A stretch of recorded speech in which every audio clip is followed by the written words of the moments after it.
Mas é uma alegria muito grande poder compartilhar desta manhã com vocês, refletir sobre esse tema, rumo ao novo mundo. É um tema que nos conecta à transição planetária. É uma expressão mais usada no movimento espírita. Muitas obras cuidam desse tema. E todas as vezes que a gente fala de transição planetária, mudança do planeta, progresso da Terra para se tornar um mundo regenerado, há uma passagem do Evangelho que nos conecta diretamente a esse tema. E para nós espíritas, é sempre oportuno fazer essa conexão com o Evangelho de Jesus. O Evangelho do Cristo é para nós sempre o sol das nossas almas. No Evangelho nós vamos encontrar 4 sermões de Jesus. E em relação à transição planetária, é claro que o sermão profético é aquele que mais nos conecta ao tema. A nobre benfeitora Amélia Rodrigues, que através da mediunidade do Divaldo, nos traz inúmeras lições do Evangelho, da sua forma muito especial, poética, com bastante descrição, na obra Quando Voltar a Primavera, no capítulo Jerusalém, Jerusalém, ela vai resgatar um pouquinho desse sermão profético e vai nos trazer o contexto. Muito importante, todas as vezes que nós vamos estudar o Evangelho, tirar dali alguma lição, nós temos que entender o contexto. E o contexto, segundo a nobre benfeitora, ela narra que era uma tarde de terça-feira. Jesus havia adentrado o grande templo de Salomão com os discípulos. E de fato, pelas descrições, pelas imagens computadorizadas que nós vemos hoje, reproduzindo aquela época, ficamos a imaginar que era um templo muito belo. Havia mármore, ouro, madeiras preciosas. Era o grande orgulho da raça judaica. Todo judeu, ao menos uma vez na vida, teria que fazer esta visita ao templo. Os mais ortodoxos anualmente visitavam o templo e os discípulos ali estavam com Jesus, orgulhosos por aquela edificação.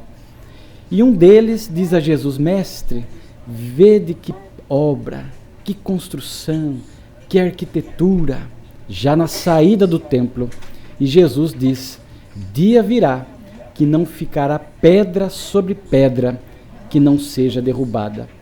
Naturalmente que aquele vaticínio, aquela previsão de Jesus, impactou aqueles corações.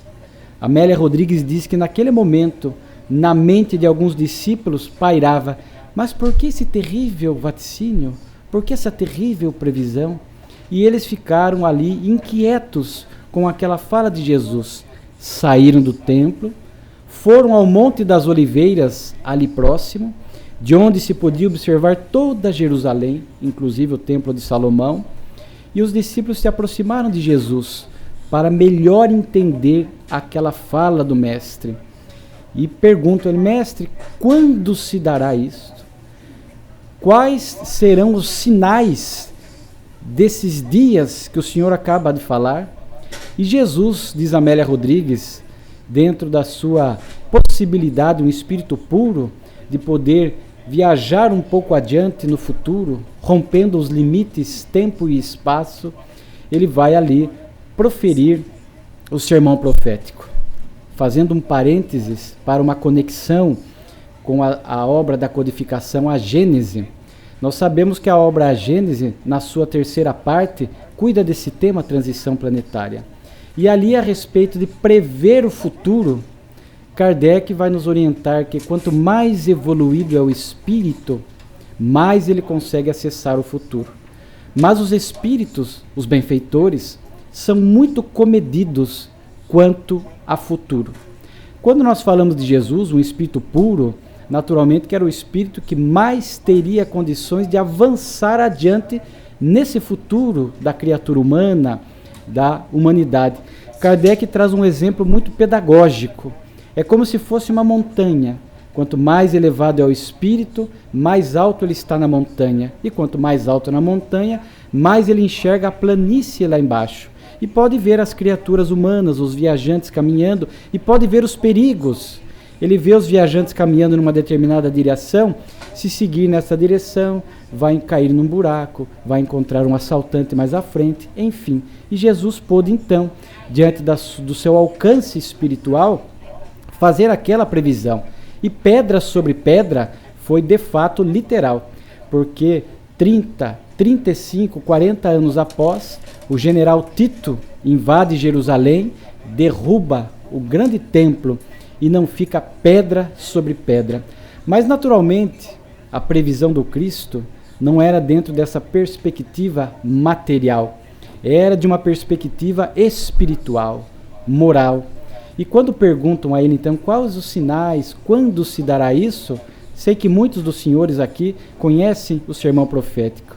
E ele diz, quanto a este dia, nem o Filho do Homem sabe, somente o Pai. Olha que interessante.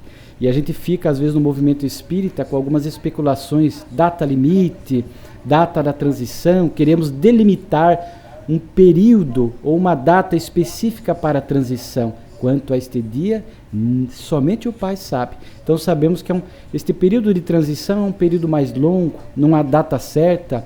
E aí ele começa a dizer, haverá guerras, rumores de guerras, fome, pestes, irmão entregará irmão, né? Não passará esta geração sem que se cumpram as minhas palavras. Aquele que estiver no telhado, não desça. Quem estiver no campo, não volte para a cidade. E ali Jesus vai continuando. O sol deixará de dar a sua luz, a lua se cobrirá de sangue, as estrelas cairão do céu. E ele vai seguindo com o sermão profético, que é muito profundo, né? Cada palavra ali merece um cuidado, cada frase merece uma interpretação, um aprofundamento dentro da perspectiva espírita. E ele vai falando o sermão profético para no final terminar com uma mensagem de profundo consolo. Daí, no final, por toda a terra será pregado o Evangelho. Naturalmente que a nossa proposta, neste momento, não é se aprofundar item por item do sermão profético. Seria uma forma de abordar esta temática. Mas algo que me chamou a atenção, que eu gostaria de compartilhar, nós poderíamos aqui perguntar, o que Jesus levou em conta ao proferir o sermão profético? O que passava na sua alma, no seu coração, ao enunciar o sermão? E a nobre benfeitora Amélia Rodrigues, talvez a única lição na literatura espírita que faz essa abordagem, ela vai nos trazer o que Jesus observou, rompendo o limite tempo e espaço, para falar da transição planetária, trazer algumas características. E eu vi ali na revelação de Amélia Rodrigues o quanto isto é autêntico, verdadeiro, e o quanto neste momento, na atualidade, nós estamos vivendo este período que Jesus estava anunciando. Diz ela, Jesus invadindo o tempo e observando a tecnologia sem alma, a ciência sem Deus, as religiões desfiguradas pela ausência de amor, as filosofias esdrúxulas, o orgulho e a algema das paixões levariam a criatura humana a se aturdir. Então vejamos o quanto é atual esse pensamento do Cristo revelado pela benfeitora Amélia Rodrigues. E quando aqui nós nos propomos esta análise, é para que possamos fazer uma análise coletiva da humanidade. Segundo Divaldo Franco, 80% das pessoas estão em consciência de sono. E para fazermos uma análise individual, se em alguma medida nós não estamos nos fragilizando, estacionando no processo evolutivo diante destas situações. E vivemos esses tempos com profunda intensidade, porque, segundo Joana de Ângeles, estamos no ápice da transição planetária. Então vemos ali a tecnologia sem alma. Nós vemos um avanço imenso no campo da tecnologia sem moralidade. A tecnologia, ela é um instrumento neutro na vida da criatura humana. À semelhança da mediunidade, nós podemos fazer um bom ou um mau uso.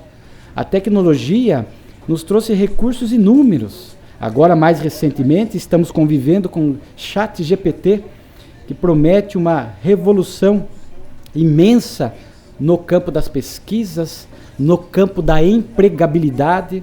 E nós, enquanto espíritas, jamais poderíamos praguejar a tecnologia, porque a tecnologia avança a partir da permissão de Deus, porque missionários reencarnam para este avanço.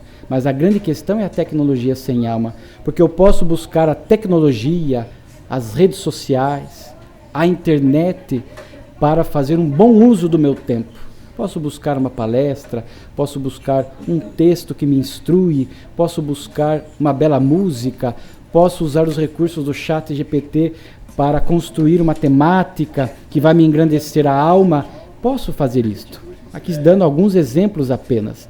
Mas também posso usar a tecnologia para matar o tempo, para buscar as questões perniciosas da vida. Aliás, estatisticamente, o que mais se busca na internet hoje são questões relacionadas à sexualidade. E isto começa a partir dos 12 anos de idade. Então vejo que muitas vezes usamos a tecnologia para estas questões equivocadas. Pessoas que sem moralidade se transformam no hackers, que vão desenvolvendo metodologias para roubar senhas bancárias, para invadir as nossas contas, para sequestrar os nossos dados nos computadores, para causar danos e pânicos em empresas, na sociedade. Então vejamos o quanto vivemos este momento. Muitas pessoas ficam até amedrontadas diante de tantos recursos que a tecnologia promete. E é claro, como diz Joana de Ângeles, ainda tem nos faltado moralidade para lidar com todos esses recursos tecnológicos que surgem. E estamos nesse momento de transição. A grande lição que fica, conforme encontramos na literatura espírita, nas palestras, é que avançamos muito em tecnologia, mas avançamos pouco em moralidade. Muitos se perguntam como ficará o emprego, haverá desemprego, as automações, robotização, como é que ficará tudo isto?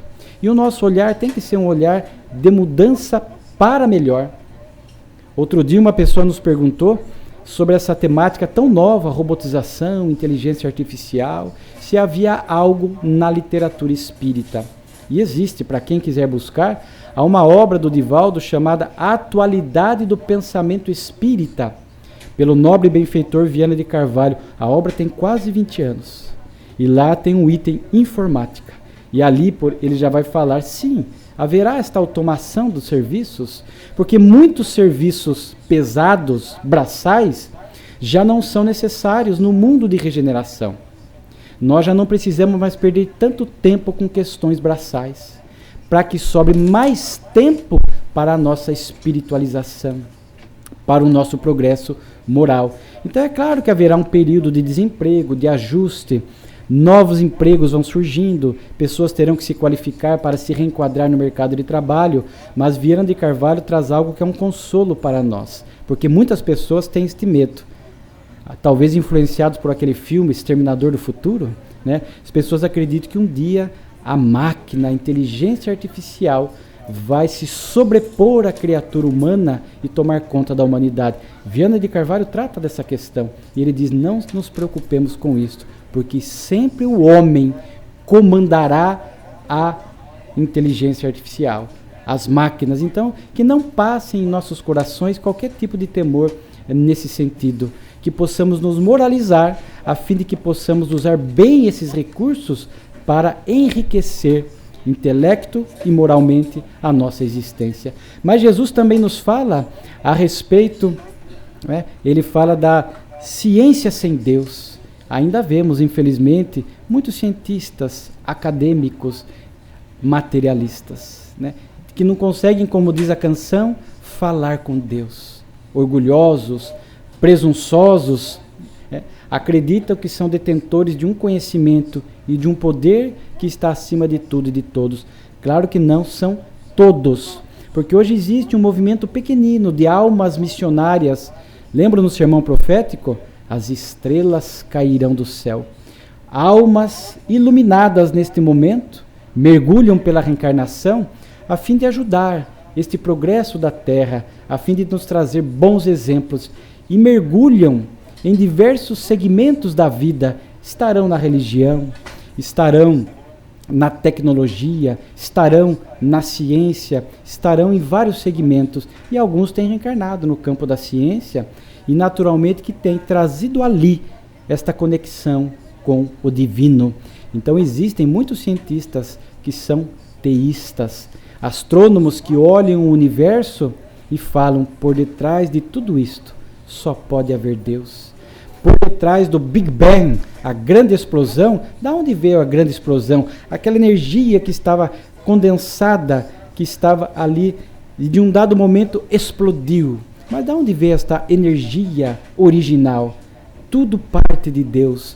Então há grandes cientistas que promovem pesquisas no campo da reencarnação, no campo da imortalidade da alma, no campo do intercâmbio espiritual, e vão fazer com que a humanidade possa fazer esta ponte ciência-religião, ciência e Deus, ciência e alma. Mas infelizmente ainda há muitos que usam este estudo da ciência desconectado de espiritualidade, desconectado de Deus, e naturalmente que uma vida muito materialista é prejudicial para nós, sem nenhuma perspectiva de vida post-mortem. Não haveria nenhum estímulo para a nossa transformação moral, porque se a vida acabará com a morte, qual será a necessidade de nós nos empenharmos para adquirir virtudes, educar os sentimentos, lidar com os conflitos, se logo mais tudo acaba?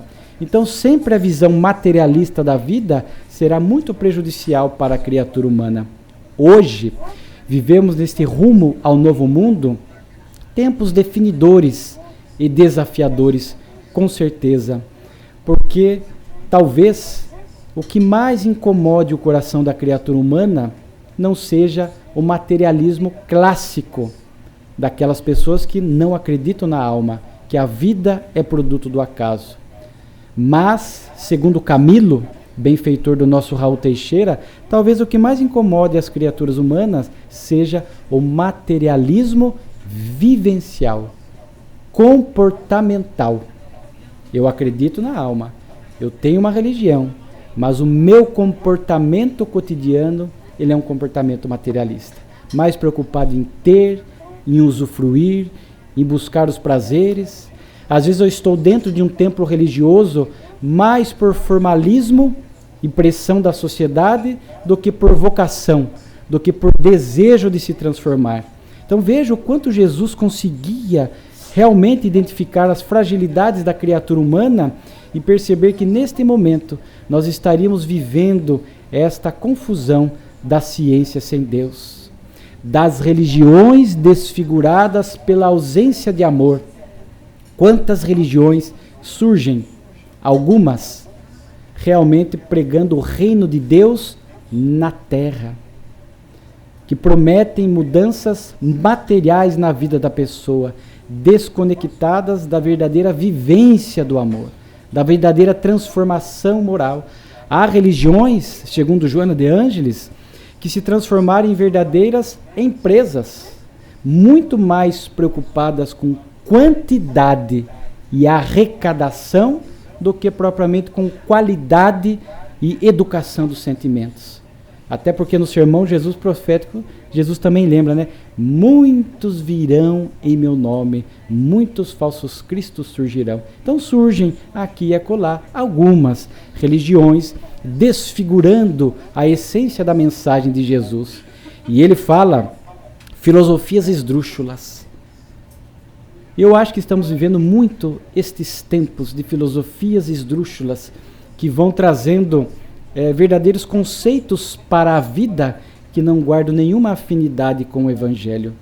Não sei aqui na América, mas lá no Brasil, por exemplo, crescem muito filosofias que atacam a instituição família, fidelidade, falam de casamento aberto. Você pode casar-se, unir-se, ter parceiros, mas não há necessidade da fidelidade. Alguns já estão começando a migrar para este modelo, para este formato de família, de casamento aberto. O poliamor, as pessoas confundem amor com paixão. amor com desejo. E fala, não, mas nós não podemos amar 2, 3, 4 pessoas e nos unir numa relação. Mas a gente vai ver que ali não está o amor, está o desejo sexual, está a paixão. E nós aprendemos em O Livro dos Espíritos, quando Kardec questiona os benfeitores espirituais, eles falam que a monogamia é algo que traz para a humanidade uma conquista moral elevada. Há frases de efeito que emanam de muitos psicólogos. Não, você merece ser feliz a qualquer jeito. Seja feliz a qualquer custo. E as pessoas, às vezes, a vida está tumultuada, com conflitos. Aí a pessoa, não, você merece ser feliz. Seja feliz a qualquer custo. Aí a pessoa interpreta aquilo a seu bel prazer, abandona a família, às vezes abandona emprego, abandona tudo em nome de uma vida livre, na busca de um prazer e de uma felicidade ilusória e passageira, sem se preocupar com outros corações, e sai por aí magoando, ferindo sentimentos. Por isso Jesus, também no Evangelho, não no sermão profético, ele diz, a árvore que o meu pai não plantou será arrancada. Então essas filosofias, esses movimentos sem alma, estas movimentações sem sentimento, são árvores que serão arrancadas ao longo do tempo, nessa transição planetária que nós vivemos. Conhecer a doutrina espírita nestes tempos atuais é um tesouro, é uma bênção. Vemos muitas criaturas humanas aflitas, sem entender este cenário atual, de guerras, de fome, como Jesus ali falava. Vivemos tempos muito desafiadores. Encontramos muitas pessoas que convivem conosco, tenho certeza que os senhores têm experiências parecidas, amigos desalentados, desesperados. O Filomeno de Miranda, espírito, numa obra que se propôs a estudar este momento atual da Terra, da Covid, que passamos um momento mais grave, no rumo do mundo de regeneração, logo na introdução, ele traz assim uma pergunta que está no coração de muitas pessoas: para onde caminha a humanidade? E muitas pessoas têm feito uma leitura pessimista. Para onde caminha a humanidade? O mundo está perdido, o mundo não tem jeito, aonde vai dar isto? Fim do mundo, etc. E para nós espíritas, entender tudo isto é muito importante. E nós temos a literatura espírita, uma bênção em nossas vidas. Não há um problema que nós enfrentemos que nós não encontremos uma lição na literatura espírita para confortar o nosso coração, para nos instruir, para nos advertir. Quando falamos de transição planetária, é interessante porque surgem, muitas mitos e fantasias em torno da transição, mesmo dentro do movimento espírita. Citamos aqui, por exemplo, data limite, etc. Nós temos que buscar estas obras sérias. Falamos da Gênese. Quando queremos entender transição planetária, este novo mundo, nós temos que ir na fonte, em Kardec. A Gênese, a terceira parte, os tempos são chegados. E daí ali, a base segura, os princípios inamovíveis para entendermos a transição planetária. E aí vamos buscar a complementação nas obras subsidiárias sérias da doutrina espírita. Eu citei Filomeno de Miranda.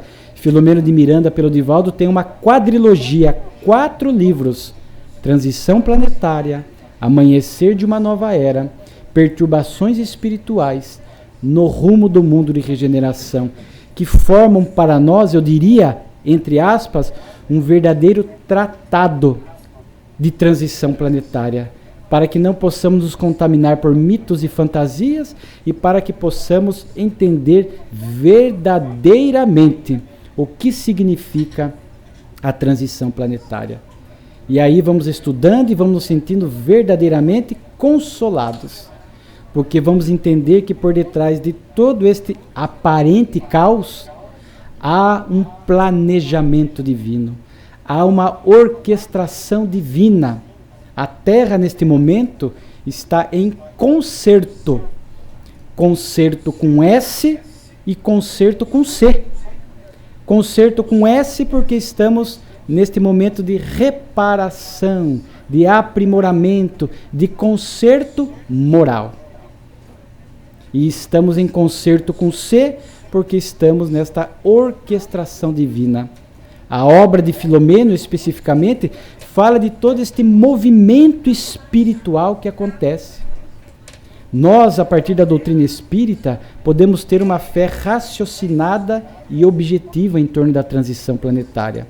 A nossa fé deixa de ser abstrata, genérica, e passa a ser agora uma fé objetiva, porque nós passamos a entender todas as medidas que a espiritualidade vem tomando para que o planeta possa progredir e melhorar. Então isto aí é esperança, porque sabemos, como foi dito na prece, que isto aqui é transitório, este momento de transição passará. E virá um mundo regenerado. Não há data certa, estamos neste período. Pelo livre-arbítrio, a criatura humana pode postergar este momento do mundo regenerado. Não podemos evitá-lo, porque isto é de procedência divina. Mas podemos adiá-lo, mais ou menos. Mas quando lemos a obra, vemos que muitas medidas estão sendo tomadas. Estrelas caindo do céu, almas missionárias reencarnando. Sempre as almas missionárias reencarnaram na Terra, mas neste momento elas estão reencarnando massivamente. Almas que vêm de outro orbe, que vêm lá de Alcíone, da constelação das Pleiades. Missionários da Terra, nobres benfeitores do próprio planeta, porque temos milhares, milhões de almas nobres que reencarnam, conforme falamos, na literatura, na arte, na música, na religião, na ciência, e vão promovendo desde o ano 2000, da década 2000, 2010, que este movimento vem massivo. E vamos ver, como diz Kardec, as novas gerações surgindo, crianças mais afetas à espiritualidade, ao cuidado com a ecologia. Claro que nós não estamos aqui dizendo que toda criança que nasce faz parte da nova geração. Não, mas estão vindo muitas almas. E que com o passar do tempo vão crescendo, jovens, adultos, vão entrando na sociedade, estando em diversos setores, e vamos vendo estas almas nobres. Né? Então, também, espíritos estão tendo última oportunidade na Terra. Então, vem almas complicadas, como o último momento na Terra, mas estão vindo esta nova geração, que diz Kardec, vai gerando esta luta de ideias, esta luta de valores, o homem velho, o homem novo. Então vivemos este momento de choque de valores. E nós espíritas estamos sendo convidados para onde vamos caminhar? Que valores vamos eleger? Qual será a nossa postura diante da transição planetária? Por isso que eu digo que é muito consolador. Eu gosto de dar um exemplo para facilitar. Se nós adentramos numa construção, aquele momento da construção que está bagunça, terra, tijolo, cimento, o alicerce, poeira para tudo que é lado, as pessoas trabalhando na obra, correndo para cá e acolá, a gente entra na construção sem entender, fala, meu Deus do céu, que bagunça é esta? Olha, vê o alicerce, algumas paredes já levantadas, fala, o que vai dar isto aqui? A gente não entende, parece um caos. Mas se o arquiteto chegar ali para você e falar, peraí, só um minutinho, olha, isso aqui é a planta da construção, olha como é que vai ficar isso aqui. Aí a gente pega a planta e começa a olhar, ali vai ser a sala, ali vai ser um quarto, ali vai ser um terraço, um jardim, puxa, que beleza que vai ficar. Com a planta a gente entende, sem a planta a gente parece caos, bagunça, que nada vai dar certo. A planta são as lições da doutrina espírita. A hora que a gente começa a estudar, é como se a gente tivesse na nossa mente a imagem do planeta que virá, de toda esta movimentação dos benfeitores, destas medidas tomadas. Aí a gente começa, mesmo diante deste aparente caos, nós sabemos aonde isto vai chegar. Como disse Jesus, daí no final, por toda a terra, será pregado o Evangelho. Então nós passaremos a entender este momento da Terra. Existe uma comunicação na revista Espírita, e aqui um parênteses, junto com a codificação, Kardec todo mês, desde janeiro de 1858 até a sua desencarnação, 31 de março de 69, ele escreveu a Revista Espírita. Foi até abril, 11 anos e 4 meses, mês a mês, 136 revistas, que é de uma valiosidade doutrinária imprescindível para nós entendermos a codificação espírita. Kardec diz: a revista é o complemento das demais obras da codificação, do Pentateuco em especial. E ali em outubro de 1861, há uma comunicação espiritual, o espírito Mardoqueu, falando desta transição planetária. O título é A Terra Prometida. Porque aquela terra prometida do Antigo Testamento, da cultura judaica, né, não era Jerusalém. A terra prometida é a terra regenerada. Ali já estava a mensagem da transição, do progresso do planeta. A terra prometida é o mundo regenerado do porvir. E é interessante que o espírito Mardoqueu, ele usa uma frase que eu acho ela bem curiosa e bem real. Ela diz assim: a terra está em trabalho de parto. Parto. Parto aqui nos lembra duas coisas. Parto nos lembra gestar uma nova vida. E nós estamos nesse momento gestando novos valores, gestando nova vida, gestando o mundo regenerado do porvir. E parto também lembra, lá no final do parto, quando nasce, né, o bebê é expulso da barriga materna, é uma expulsão, né? Parto, expulsar a nova vida ali, que nasce. E aí também nós podemos entender esta expulsão, ou seja, as almas que se comprazem no mal, como diz Kardec, surdas à voz do bem, não permanecem mais no planeta. Já de 2 a 3 décadas que almas muito comprometidas com o mal desencarnam e já não reencarnam mais na Terra, migram para um mundo inferior. O livro No Rumo do Mundo de Regeneração, algo que para mim foi até inesperado dentro dessas medidas da providência divina, não sei quem leu, vale a pena. Regiões inferiores do mundo espiritual já estão sendo transplantadas. Eu não imaginava que ia ser dessa forma. São retiradas e são levadas para este mundo inferior. Muitas almas se unem pelo pensamento para promover esta retirada de partes das regiões inferiores do mundo espiritual que já estão sendo transplantadas para o mundo inferior. É que nem uma árvore, né? Você tira uma árvore, vamos transplantar uma árvore, você tira uma árvore de um local e planta em outro. Então muitas regiões inferiores já estão sendo transplantadas para este mundo inferior, onde o amor de Deus é insuperável, onde essas almas lá continuarão o seu progresso. Então vejo quantas medidas a Terra está em trabalho de parto.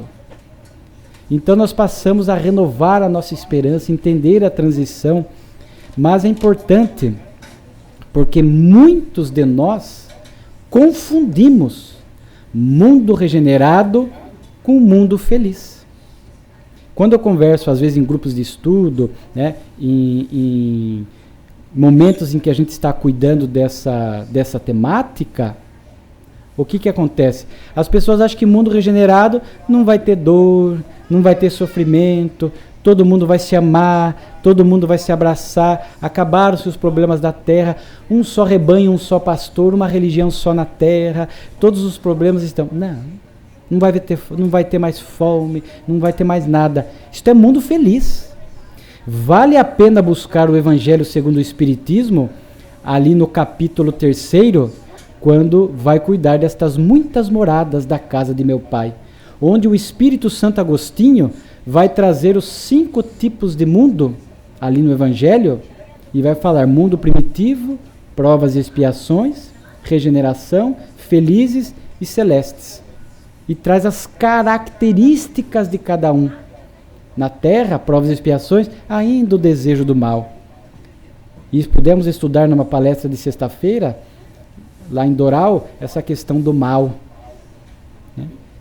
Só que existe um sexto tipo de mundo, gente, que não está em O Evangelho segundo o Espiritismo, está em O Livro dos Espíritos, que é a obra da codificação, as lições se complementam.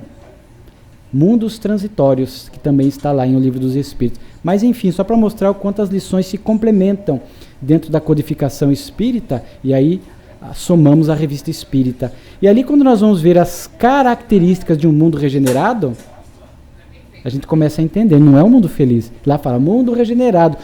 Será uma transição entre um mundo de prova e expiação e um mundo feliz. Mundo regenerado é isto.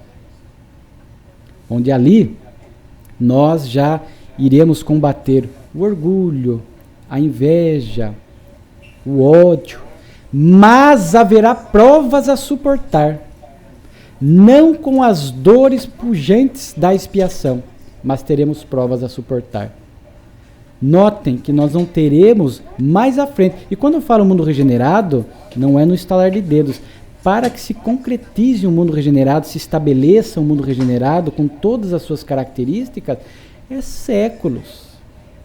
Interpenetram-se aquele momento de término de um mundo de provas e expiações e começo de um mundo de regeneração. E com o passar do tempo é que esses valores de um mundo regenerado vão sendo implantados. Como? Através da vivência de cada um. Então nós teremos provas a suportar ainda. Não teremos mais as expiações dolorosas, profundas, porque o que geram as expiações dolorosas e profundas, senão o mal que nós praticamos ontem? E à medida que nós vamos realmente despertando a consciência para o bem, nós já paramos de praticar o mal contra o próximo. E aí isso já não gera mais expiações dolorosas. Mas ainda necessitaremos das provas para desenvolver em nós valores e para permitir em nós a autoavaliação. Mas sabe o que eu acho interessante? Às vezes passa despercebido, né? Eu ia pedir só para o pessoal controlar meu tempo aqui, porque ali pelo reflexo eu não estou enxergando. Tem quanto tempo ainda? Tá bom, senão eu avanço muito aqui, eu não estou conseguindo enxergar a hora lá. Não, mas vamos lá. Lá no Evangelho segundo o Espiritismo tem o seguinte, né? Muitos poderão ficar no mundo de regeneração, mas se não tomarem cuidado, cairão para o mundo de provas e expiação. A gente acha, fiquei na terra, que beleza, estou salvo, né? Agora daqui ninguém me tira. Não, o mundo regenerado ele vai avançando, os seus valores vão se consolidando. Porque os neutros, os indiferentes, os acomodados, os que não praticam o bem, mas também já não são capazes de promover aquele mal mais intenso, ficam na terra. Mas se eu ficar e começar a ficar meio acomodado, logo mais os valores do bem se intensificando, e eu acomodado, o bem se intensificando e eu acomodado, o que acontece? Eu caio para um mundo de provas e expiações, não fico aqui. Então vejo que muitos terão a oportunidade de ficar e terão mais tempo para ir se ajustando a este mundo melhor. Porque para nós espíritas, quando nós nos propomos a estudar as características de um mundo regenerado, que está lá, repito, na terceira parte do Evangelho segundo o Espiritismo, e eu vou trazer aqui também, gente, só para ficar a citação, que como eu falei que as obras se complementam, na Revista Espírita de março de 1868, existe uma lição, uma comunicação espiritual, Mundo Regenerado. Onde ali nós vamos ter características adicionais de um mundo de regeneração. Por isso que esse panorama da codificação espírita é bonito, porque você vai pegar uma lição aqui, uma comunicação acolá, uma lição no Evangelho, segundo o Espiritismo, na Revista Espírita, para a gente ter esse panorama. Então ali complementam e trazem características. Por exemplo, na comunicação da Revista Espírita, o Espírito diz assim, no mundo regenerado não teremos grito. É um texto do Apocalipse. Não haverá grito, não haverá luto, não haverá trabalho. Mas calma, gente, que o trabalho aí tem um sentido, né? Não é que todo mundo vai bem. Nós vamos sentar e descansar a vida inteira, né? A contemplação é como algumas religiões pregam, né? À direita de Deus e ficar contemplando a eternidade. Não. Não haverá grito, que significa não haverá revolta contra Deus. porque nós entenderemos as provas, as dificuldades, entenderemos melhor a lei de causa e efeito, então não haverá grito de desespero, grito de revolta, grito de pessimismo. Não haverá luto, ou seja, nós já não mais entraremos em desespero no mundo regenerado, diante da desencarnação dos nossos entes queridos. Hoje o luto fragiliza tanto a criatura humana, tanto. Há pessoas, às vezes até alguns espíritas, o luto faz parte da vida, a saudade, chorar, não é isso que nós estamos falando. Nós estamos falando da revolta. Revolta. Outro dia, certa feita, numa determinada palestra, Raul falava disso. Como é que pode o espírita que conhece a imortalidade, o reencontro, diante do luto, desesperar-se? Alguns até abandonam a doutrina espírita e fazem uma depressão profunda a partir de um luto, não obstante conhecerem as lições libertadoras da doutrina. Então não haverá luto, significa que nós entenderemos no mundo regenerado, quando desencarnar um ente querido, um amigo, nós sabemos que é uma separação transitória, logo mais haverá o reencontro. Não haverá trabalho nesse sentido, porque hoje para nós trabalho é castigo, lá do Gênesis, né? Quando Adão e Eva, o fruto da árvore proibida, comeu o fruto da árvore proibida, então com o suor do teu corpo, do teu rosto, terá que buscar o alimento. Então, para nós, trabalho é castigo. Por isso que muitas pessoas, quando morrem, morreu, descansou. Aí, quando as pessoas vão estudar a doutrina espírita, nosso lar, e desse trabalho no mundo espiritual, meu Deus do céu, tem trabalho lá também, mas não é esse trabalho penoso e braçal. Então, nós vamos entender no mundo regenerado a lei divina do trabalho, que trabalhar é a oportunidade de aprendizado e progresso. Mas não será mais esse trabalho tão braçal e penoso. Eu sei que na América já tem, lá no Brasil, por exemplo, tem trator teleguiado por satélite. Já não tem nem mais pessoas, vai fazendo a semeadura e a colheita via satélite. Muito mais rápido, sem esse trabalho braçal. Então nós entenderemos que trabalho, Livro dos Espíritos, toda ocupação útil é uma bênção para nós. Por que é importante, já finalizando aqui para não ultrapassar o tempo, por que é importante entender essas características de um mundo regenerado? Porque nós espíritas estamos sendo convidados a viver esses valores agora. Não é para cruzar o braço, mundo regenerado, os benfeitores estão reencarnando. Até conversávamos com o Marcelo na viagem, tem a obra Perturbações Espirituais, né, que virá um espírito crístico. Espírito crístico. Das faixas de pensamento do Cristo, reencarnará a partir de 2030, e ali a obra revela que será Francisco de Assis, né? Então, a gente vai buscando isso, esse consolo, puxa que bonito, a Terra vai mudar, e a gente fica passivamente assistindo tudo isso.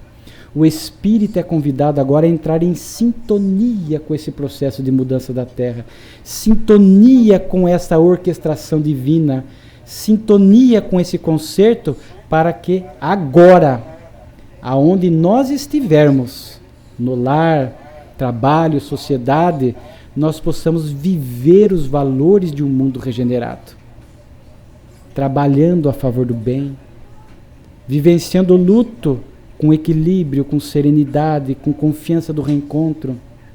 Se as dores nos visitam, a expiação nos visita, a prova nos visita, sem desespero e sem revolta, porque entendemos que são as nossas necessidades evolutivas. Vamos entendendo, como está no Evangelho segundo o Espiritismo, que temos que combater o orgulho que ainda existe em nós, orgulho que projeta em nós virtudes que ainda não temos, orgulho que dificulta enxergar os nossos defeitos morais. Que nós possamos não mais nos permitir esta sintonia com filosofias esdrúxulas que contaminam a nossa vida, que nós possamos agora viver esta mensagem da doutrina espírita, possamos agora viver esta mensagem do Consolador prometido, possamos agora, porque o mundo regenerado externo, outside, falar um pouco de inglês também, né? Pelo amor de Deus, né? Fala, né? Possa começar inside, dentro de nós. É aqui que começa o mundo regenerado. Valores, condutas, idealismo, metas, pensamento, e aí a gente começa, onde está, espalhar este mundo regenerado, contaminando, semeando corações e almas queridas, para que possamos colaborar com esta grande orquestração. Para nós, ser espírita nos dias de hoje, é um posto de honra para entendermos tudo isso. Para que quando alguém nos pergunte, ou a gente lembre daquela pergunta que eu trouxe inicial, para onde caminha a humanidade? A gente possa ter a certeza que caminha para um mundo melhor, para um novo mundo, para um mundo regenerado, que começa dentro de nós. E para que possamos encerrar com essa mensagem ecoando em nossas almas, eu vou terminar com uma poesia, que está na obra Grandeza do Espiritismo, do Raul Teixeira, Laços de Amor, do espírito Sebastião Lasno. No báratro de rudes provações, na esfera de sentidas emoções, contamos com o apoio de Jesus, nos vales de tormenta e agonia. Com ele preparamos a alegria, marchando sob a sua augusta luz. Quem pode definir o encantamento que marcará o nosso sentimento, fazendo-nos pulsar o coração? Será algo mais fúlgido que a glória de ser um componente da história, plasmando nossa lúcida ascensão. Detenhamos no amor a nossa alma, porque só no amor nossa ânsia se acalma, e entrevemos paz e felicidade, para que nos unamos com fervor, sirvamos sob as bênçãos do Senhor, em marcha firme para a eternidade. Todo trabalho é nobre na porfia, se o realizando sempre com euforia, ou praticarmos com fraternidade, não esquecendo que para o roteiro, ser perlustrado, tendo Deus primeiro, unamo-nos na esfera da humildade. Cantemos junto as notas da vida, com emoção vencendo nossa lida, sentindo o peito túmido de amor. Vencer o vício, o mal, a mágoa, a treva, faz-nos feliz e nossa alma se eleva, vitoriando forte sobre a dor. É tempo, então, de nova madrugada, é o Cristo que nos traz, na clarinada, a alviçareira boa nova do futuro. Allan Kardec fala em pleno dia, a interpretar dos céus a melodia, estruturando os passos do homem puro. Para quem serve com amor fecundo, o Espiritismo se faz mais profundo, inebriando a alma onde ele for. Forja no mundo gloriosa messe, a consolar o ser quando padece, a nos unir pelos laços do amor. Fiquemos com Jesus em nossos corações. Muito obrigado.